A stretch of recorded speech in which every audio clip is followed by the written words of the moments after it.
Ниту реализација на нови инвестиции, ниту пак освојување нови пазари. Продлабочувањето на политичката состојба и евентуалните предвремени избори се најлоша опција за бизнисот, алармираат и текстилците. Апелираат политичарите најпрво да мислат на државата, потоа на партиите. Доколку нестабилноста се зголеми и прерасне во безбедносна криза, предупредија стопанствениците дека и ова што денес се работи ќе го нема. Во таква нестабилна политичка состојба, ниеден бизнисмен не се одлучува да вложува, да ги шири капацитетите и да размислува за нови пазари. И верувајте, сега сите чекаат ноември, ако почне нови избори, целата енергија ќе прејде во тие избори, сите ќе се занимаваме со политика, а ќе страда бизнисот.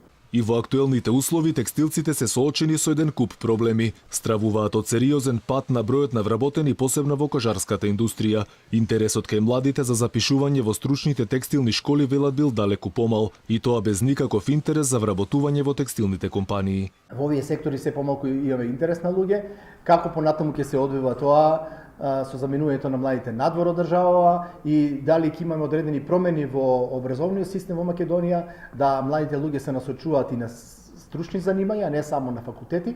Наспроти намалувањето на бројот на вработени, текстилната индустрија регистрира зголемен обем на нарачки. Дали нашите производи според квалитет и според цената се конкурентни на светскиот пазар?